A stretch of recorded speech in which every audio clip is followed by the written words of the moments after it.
แม่นะครับแม่นักนะครับ หนักนะครับ สวัสดีครับวันนี้จะไปซ่อนต่อครับวันนี้กำลังเดินทางนะครับผมติดตามนะครับใครติดใจก็กดไลค์กดแชร์ให้นะครับเด็กกับต้นน้ำมันเนี่ยปากซอยง่ายก็แล้วไหนมาแล้ว พี่น้องจับก่อนครับขอวาง พอต่อครับวันนี้จะมาล่าต่อครับถ้าใครติดตามใครกดไลค์กดแชร์ใครชอบกดสับใครให้ผมนะครับกดทิ้งให้ผมได้นะครับวันนี้ผมจะเอาต่อให้รู้นะครับนี่นะครับตามมานะครับนี่นะครับมีต่อมาก4 คนนะครับ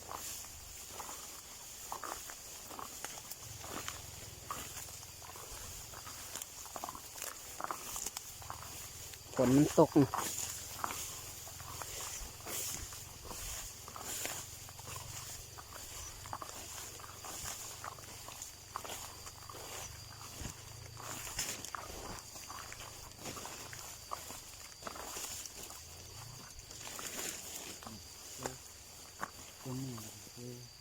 นั่งไง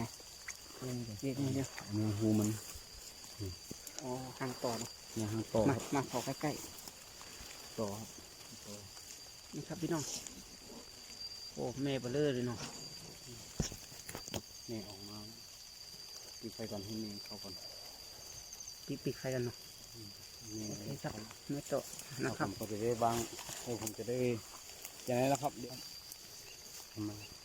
ให้สมบูรณ์อีกอย่างนึงนะครับน้ำมันนะครับ95อย่างเดียวนะครับห้ามเอา91นะครับแล้วก็สำลีนะครับคนอยู่ไม่ริมนะครับ ปิดไฟก่อนหันหน้าเลย นะครับ95อย่างเดียวนะครับแล้วก็เป็นชิ้นนะครับผมไอ้สำลีนะครับมีแค่นี้นะครับง่ายๆเบิ่งนะครับไอ้เปื้อนๆปีๆนาๆเขาจะได้รู้ว่าจะได้ไปติดตาม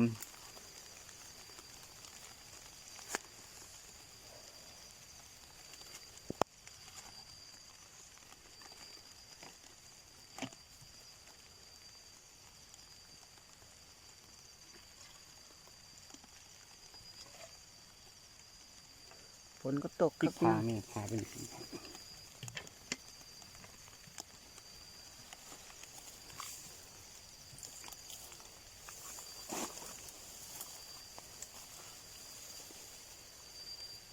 เข้าไปแล้วครับเย็ดหูเข้าแล้วครับ ปิดก่อนนะครับปิดไฟก่อนนะครับปิดไฟเป็นไฟแสไม่ต้อง แล้วเดี๋ยววัน แม่ยังตอมอยู่ข้างๆหลายตัวนะ โอ้แม่ แม่เต็มด้วย3 ตัว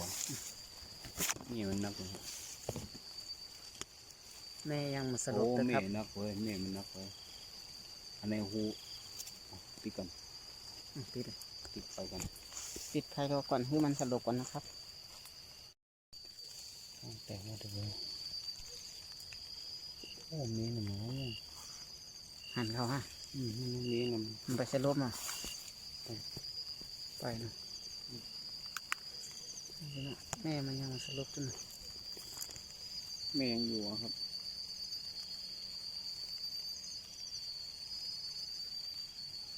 ครับแม่ยังอยู่ แม่มันสุรกก่อนนะครับ รอแม่สลบก่อนครับปิดก่อนนะครับ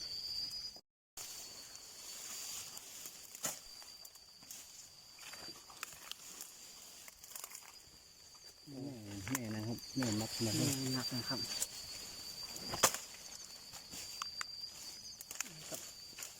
เอาหางน้อยเนาะต่อนะ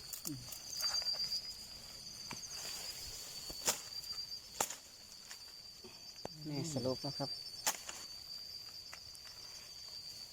โอ้ลูกมันตีโคกหมดอ่ะน้ำอ้ำเอาคณะปลาไม้ โอ้ลูกเจ็บหมด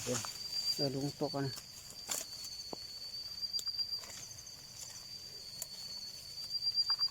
อ้าวโอ้กำลังมีน้อยเดียวเนาะ เยอะเลยเยอะเยอะเยอะ นี่ครับงามๆครับโอ้งามอยู่ครับ นี่งามครับเดี๋ยวเก็บแม่มันกันเก็บแม่มันกัน แม่ เก็บลูกมันกันครับมันก็ที่ที่ นี่นะครับพี่น้องงามๆสวยๆนะครับ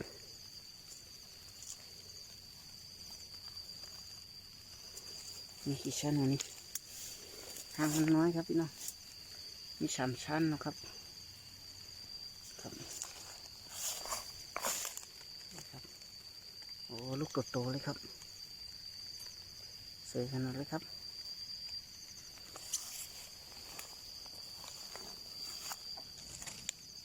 เก็บห้ามันทางในมัน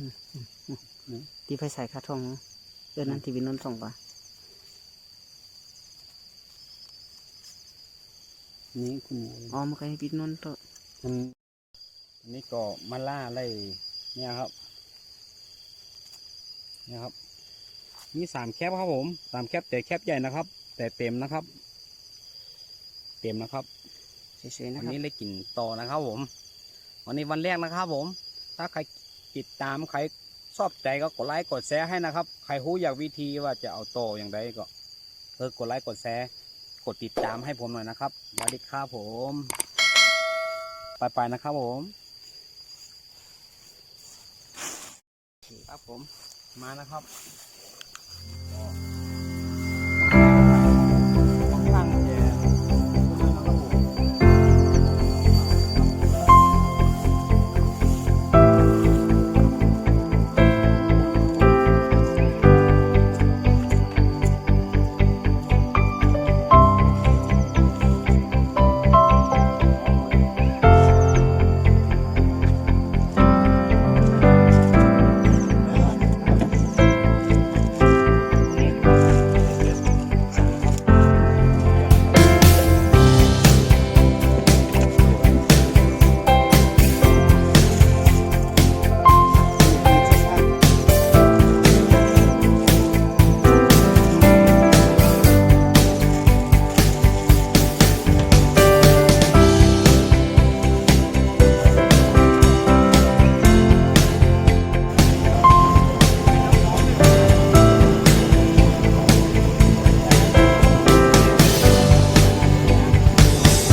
ต่อนะครับผมต่อนะครับแล้วก็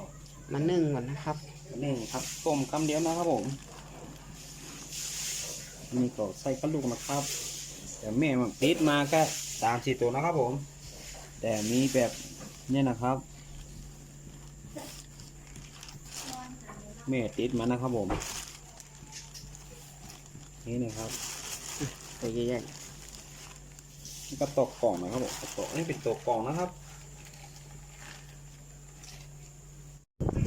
ออกเลย ครับผมวันนี้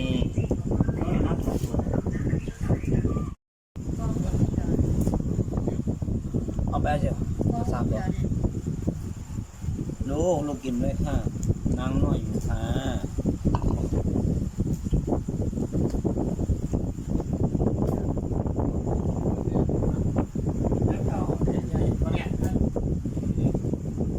นี่ทางหนูให้ตายเอาที่อยู่มาเอาไปเลยซ้อมมึงจะไม่ห่าง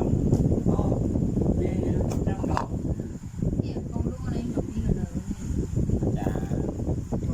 นี่นะครับช่องนี้นะนี่แก้ต่อกันนะครับผมนี่แก้ต่อนะครับ ว่าจะได้รับนั่นจะได้นักหรือว่าได้น้อยนะครับผม นี่ครับเอาออกเดียวครับหรือไงครับ anh này là bánh xiết tầm cho cá บัดเจ็ตตู้แบบตู้ป๊อ เอาพี่น้องแบ่งกัน4 ปุนเนาะเหลือเท่าไหร่ครับเหลือประมาณ2 ขีดค่ะเนาะแบ่งกัน4 ปุนค่ะเนาะประจำกัน4 ก้อค่ะไปด้วยกัน4 คนนะครับ มาแบ่งกันนะหรือแค่นี้ครับ